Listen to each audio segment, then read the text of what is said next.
Salut à tous, aujourd'hui on se retrouve pour l'épisode numéro 287 de l'After Zap Image. Avant de commencer, je vais vous présenter deux maillots que j'ai commandés sur un site. Et le site s'appelle eBay Soccer, les liens sont dans la description d'ailleurs, vous pouvez les retrouver sur Facebook, sur Instagram, donc n'hésitez pas à aller jeter un petit coup d'œil sur le site. Je vais vous montrer déjà les deux articles que j'ai reçus. Premièrement, le maillot de Liverpool avec la petite étiquette avec en flocage, plus le patch, je pense vous avez vu sur le côté le patch Western Union et le patch de la Première Ligue, flocage Mohamed Salah numéro 11. Et puis le deuxième maillot, c'est le maillot du Paris Saint-Germain, le maillot de Kylian Mbappé avec le titre, le petit flocage aussi, le petit badge du titre de champion de Ligue 1 de l'année dernière pour le Paris Saint-Germain.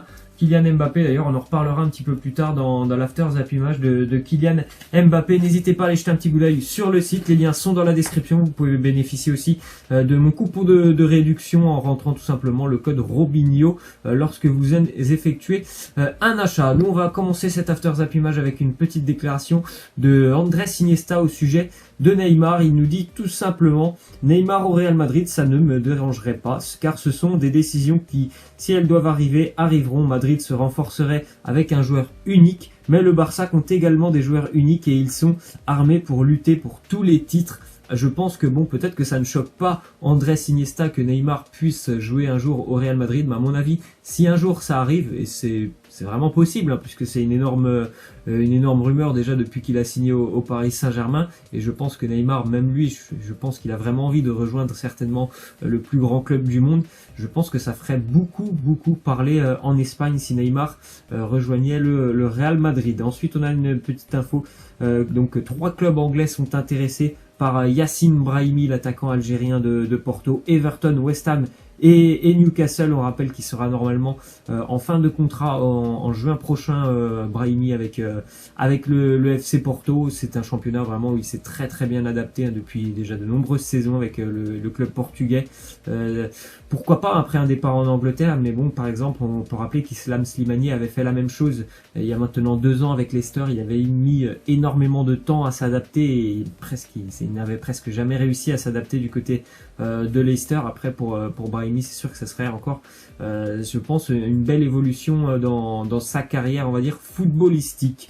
Ensuite on a une petite info qui concerne l'affaire Franck Ribéry. Donc normalement il y aura un rendez-vous en fin de semaine entre 2 dirigeants du Bayern, Franck Ribéry, Patrick Guillou, le consultant de beIN Sport, et puis au terme de cette réunion, les dirigeants bavarois décideront de la sanction prise à l'encontre de Franck Ribéry. On a une déclaration de Joshua Kimmich, le défenseur du Bayern, après le match contre Dortmund, qui nous dit: ceux qui jouent ici pour eux-mêmes et qui n'améliorent pas leur jeu n'ont pas leur place dans ce club. Ce qui montre tout simplement que le Bayern est en train de vivre un début de saison. Bon, maintenant on est vraiment plus dans le début de saison, mais c'est quand même un début de saison, on va dire, très compliqué pour les Bavarois, puisqu'il y a des problèmes déjà avec l'entraîneur Niko Kovac.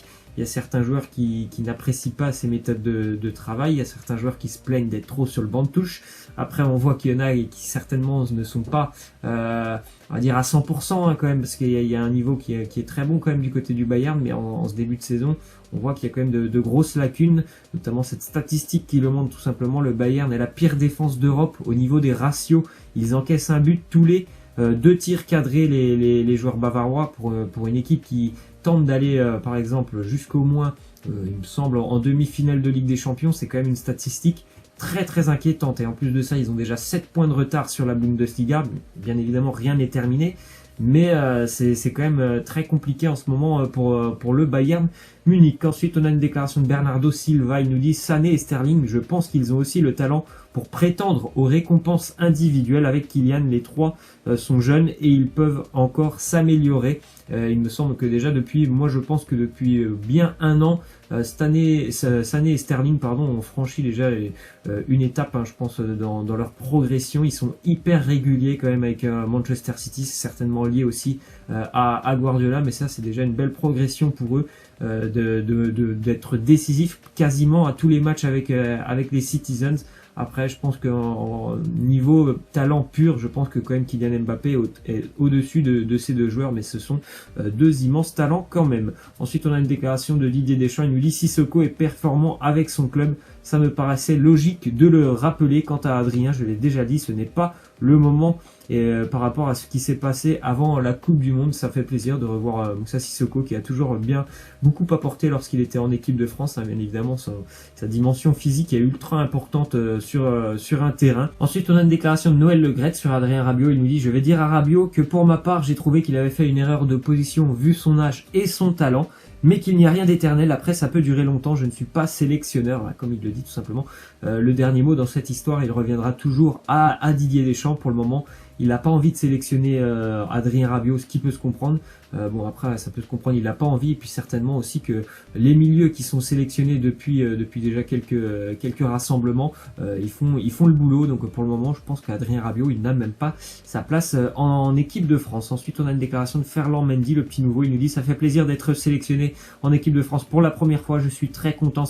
Cela se passe très bien dans mon club depuis le début de saison. Donc mon travail a été salué. Je vais voir comment ça va se passer avec les joueurs. Bon, je pense que l'adaptation sera assez simple et assez tranquille. Ça se passe toujours bien pour les nouveaux du côté de l'équipe de France. Et c'est vrai que pour lui, son travail, son implication qu'il met avec l'Olympique Lyonnais, c'est d'ailleurs certainement l'un des défenseurs lyonnais qui est le plus régulier depuis le début de saison. Et puis ce qu'il fait, sa progression depuis déjà plus de 2 ans, c'est très bien pour lui. Son travail a été salué et récompensé. Ensuite, on a la petite embrouille qui a eu lieu lors de l'entraînement de l'équipe de France hier entre une équipe qui était en chasuble orange, on va dire l'équipe de Kylian Mbappé, contre une équipe en chasuble jaune, c'était l'équipe d'Ousmane Dembélé. Il y aurait eu un but de refusé, ou un but plutôt, on va dire, oublié par Didier Deschamps au décompte, un but de Kylian Mbappé qui a été oublié.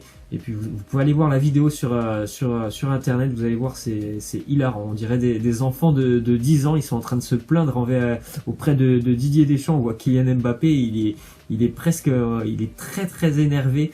Il fait vraiment une tête des mauvais jours, alors que c'est vraiment un match purement d'entraînement, mais ça montre que voilà, ils sont toujours très très compétiteurs, ce groupe, et qu'il vit très bien. Il y a vraiment un acharnement sur cette vidéo autour de Didier Deschamps pour lui prouver qu'il a fait une erreur, qu'il a oublié un but, et Didier Deschamps va même demander la vidéo pour accorder le but à Mbappé, qui ne sera pas suffisant puisque ce sera l'équipe de Dembélé qui va s'imposer dans ce duel. D'ailleurs, on voit la petite image de l'équipe de Ousmane Dembélé. On a l'habitude de voir ce genre d'image lors de l'entraînement de l'équipe de France. Ensuite, on a une déclaration de Noël Le Graët sur Benzema. Ce coup-ci, il nous dit: Benzema reste pour moi un bon joueur et il est encore très bon sur ce début de championnat, mais il ne faut pas se raconter d'histoire. On peut toujours faire semblant, mais vous croyez vraiment que Didier Deschamps va rappeler Karim Benzema en équipe de France? Après, bon voilà, il a encore répondu à une nouvelle question des journalistes qui bien évidemment ont toujours envie de poser cette question toujours, alors qu'on le sait très bien que Benzema, tant qu'il y aura Didier Deschamps en équipe de France, il ne reviendra pas. Après, il doit y répondre, mais je pense que même pour lui, ça devient certainement lassant de répondre à cette question. Ensuite, on a le classement des meilleurs buteurs de l'histoire. Pour un seul club, on voit que Pelé est toujours leader avec plus de 640 buts avec Santos, devant Lionel Messi qui est à 566 avec le Barça. On peut raisonnablement penser que Lionel Messi terminera meilleur buteur de l'histoire d'un seul club dans, peut-être pas cette année bien évidemment, mais en 2020 certainement. Peut-être que Lionel Messi sera premier dans ce classement. Ensuite, on a une petite image du nouveau bus de l'AC Milan. Très joli bus avec un petit emblème Red Like Flames, rouge comme les flammes pour l'AC Milan. On espère que les Milanais pourront retrouver, pourquoi pas, la Ligue des Champions en fin d'année. Ensuite, on a une petite déclaration de Wayne Rooney qui nous dit: porter le maillot anglais pour la dernière fois sera ma manière de remercier les fans pour leur soutien tout au long de ma carrière internationale. Il jouera demain, Wayne Rooney, face aux États-Unis, normalement en tant que titulaire et même peut-être capitaine avec la sélection anglaise, pour lui qui fêtera sa 120e sélection avec plus de 50 buts avec les Three Lions anglais. Pour Wayne Rooney d'ailleurs, qui a dit aussi qu'il allait vraisemblablement terminer sa carrière du côté de la MLS et de Washington. Ensuite, on a appris aussi que Joe Cole allait prendre sa retraite ancien international anglais, lui aussi avec plus de 50 sélections pour 10 buts avec la sélection anglaise. Il est passé notamment en Ligue 1 par Lille. C'est très rare hein, qu'il y ait des Anglais en France, mais il est passé par Lille.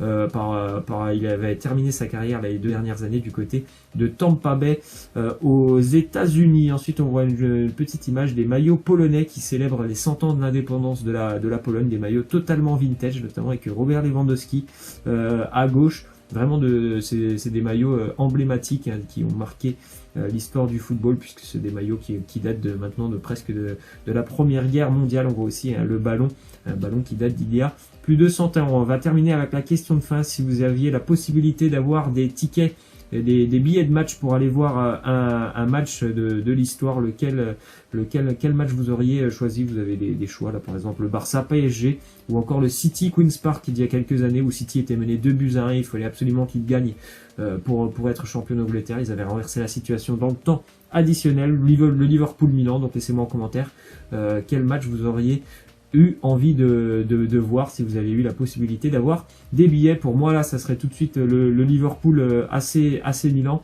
mais après bon là c'est parce que l'image est devant moi, mais je pense qu'en réfléchissant il y aura certainement d'autres matchs que j'aurais envie de voir, mais laissez-moi en commentaire quel match vous auriez envie de voir tout simplement. Moi je vous laisse et je vous dis à la prochaine, ciao.